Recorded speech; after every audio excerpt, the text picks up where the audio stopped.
Hello, and welcome back. It's been a minute since I posted a video.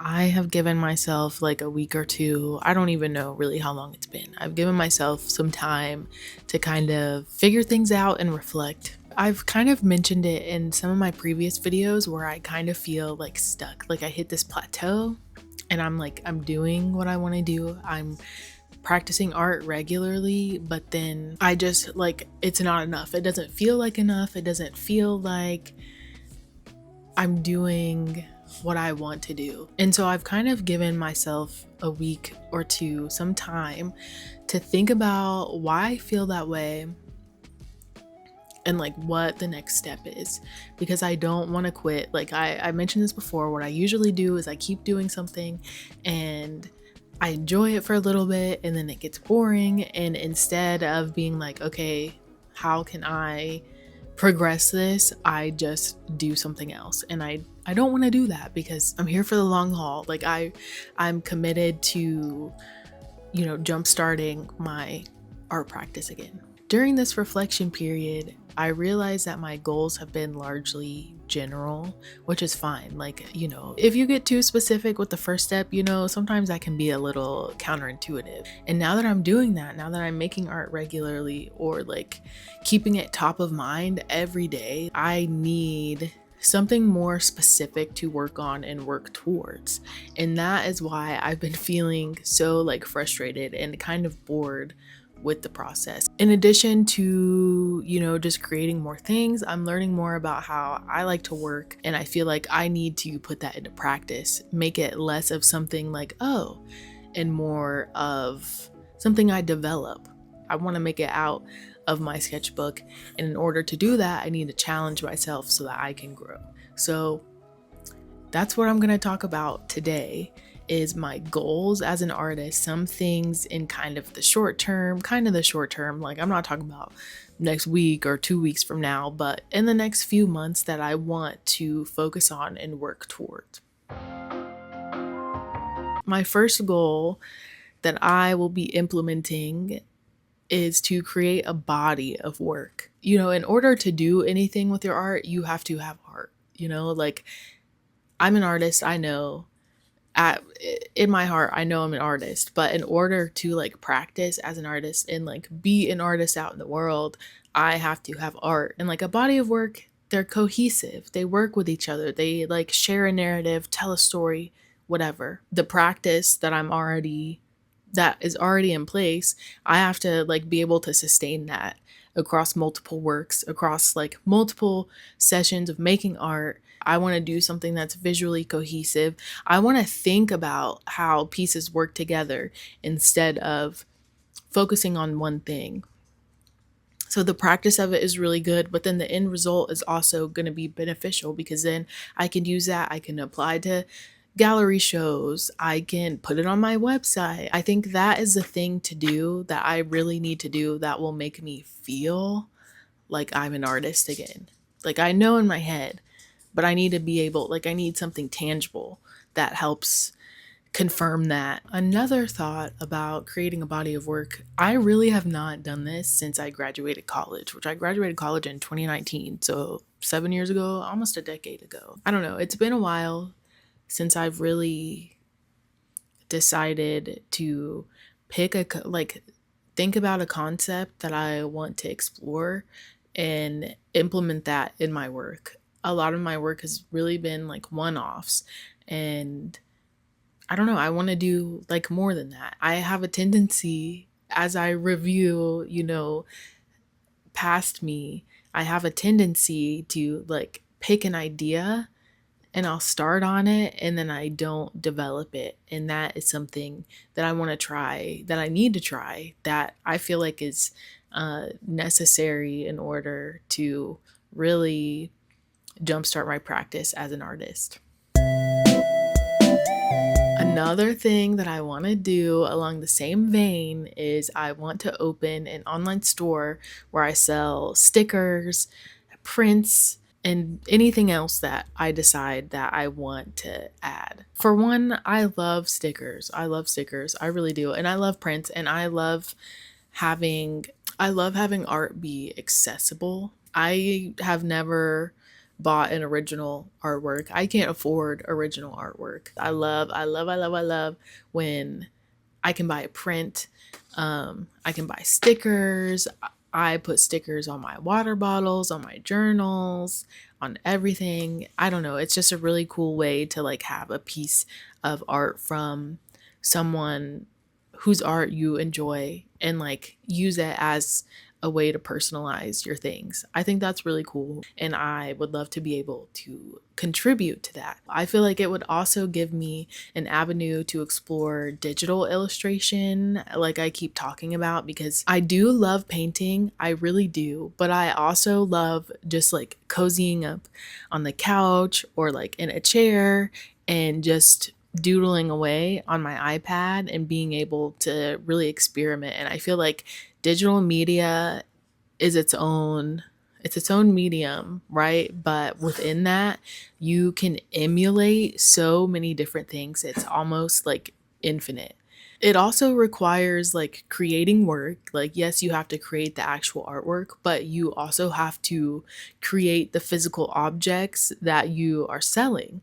If you're going to make stickers, you can make the sticker art, but then you got to make the stickers. Like, how are you going to make the stickers? And in order to make physical artworks or like products that you want people to pay money for, you have to learn craftsmanship. And that is also a big part, I feel, of any practice, any creative practice, really anything that you do with your hands or your body. You have to have good craftsmanship. You got to think about how it's going to look, how it's going to be shipped, and all of those things. And that stuff is really stimulating to my brain. I talked about this before, but I had my sticker shop. I had it for a while and I started it just for fun because I wanted to learn the process, learn how to open a store, how to use my Cricut machine that I bought, utilize, my iPad that I can draw on. I moved, I put my shop on pause, and I never picked it up again. And that, like, looking back, that is one of my biggest regrets. And like, not in a way where, I'm shaming myself. Stuff happens. I made a mistake, in my opinion. I started it and I didn't see it through. I started it and it was starting to do well, and I did not see that success through. I wasn't learning from the process as I was going. I was just doing whatever I felt like. And once I didn't feel like doing it anymore, I just stopped. And that's really disappointing because I feel like, not that that would have been like, oh, my big break or whatever, but I feel like I had a lot to learn. And I was like on the edge of learning all of those things. And I took that opportunity away from myself. That is also something that I want to do. I want to make happen before the end of the year. Another goal that I have is that I want to do more writing. I write in my journal every day, do my little morning pages. You can only keep so much in your head. I always make jokes like, oh, this is rattling around in my head, whatever. Or if I try to remember something, I'm like, let me dig through the depths of my mind. And I like, when there are things that are important or that I want to reflect on and really capture the memory of or the thought of, why don't I just write about it instead of trying to keep it all in my head where I'll forget about it tomorrow? I've never been someone who like writes essays or who's wanted to write a book, short stories, or anything like that. But I feel like this year, with writing so much in my journal, I really feel called to endeavor upon the road that is writing.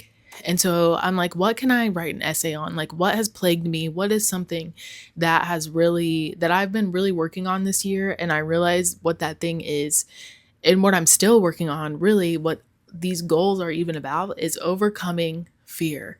The fear to do something. Like, I have talked myself out of so many things. And I saw a video the other day of like, in order to be successful, like, you got to be okay with being embarrassed. You have to be okay with putting things out there.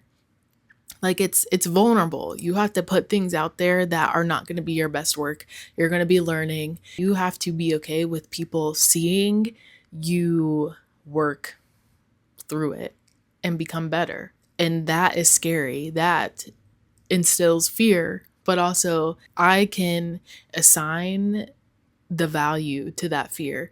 And if I'm like, I literally don't care, that's fine. So I want to write an essay about fear. The thought keeps coming up, so I need to do it. And then for my final goal that I'll talk about in this video, I want to grow my YouTube channel and my socials. I actually created an Instagram account just for like little doodles and drawings not that long ago. It's called Weevil.live.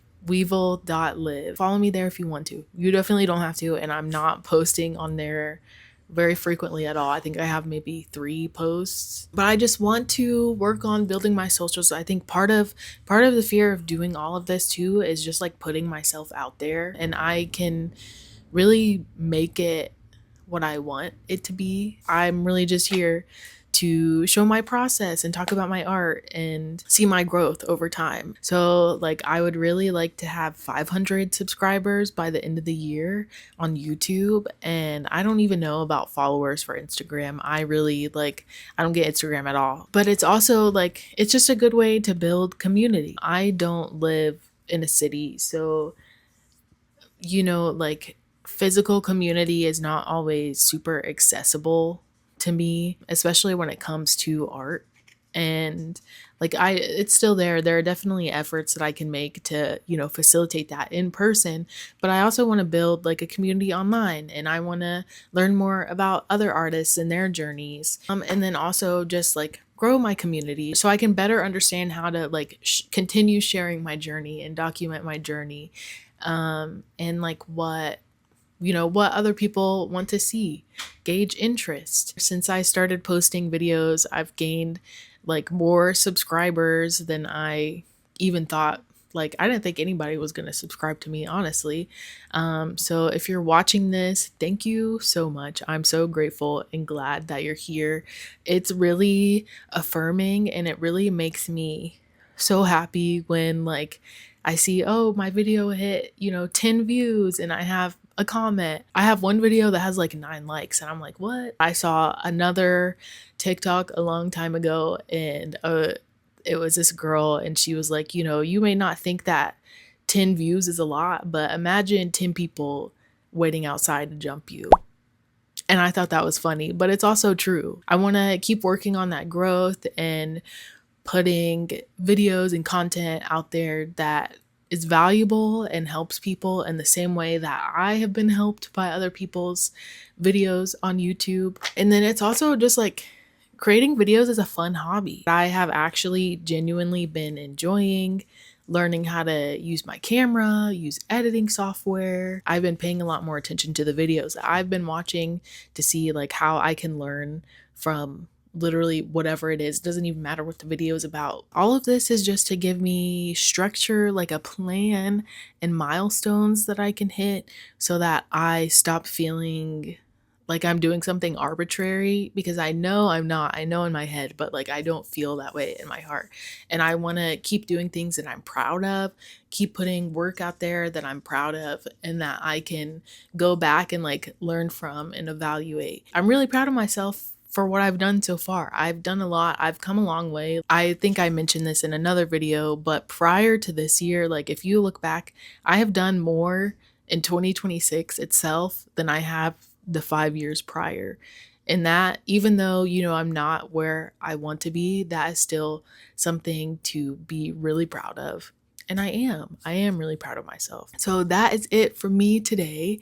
Thank you so much for watching and listening. If you have any thoughts or you want to share your goals, feel free to do that in the comments down below. I really love hearing from you guys. And I learn a lot from what you say. A lot of you also are in the same boat and encourage me to keep going and let me know like, hey, this isn't so bad. But yeah, thank you so much for watching, and I will see you in the next one. Bye.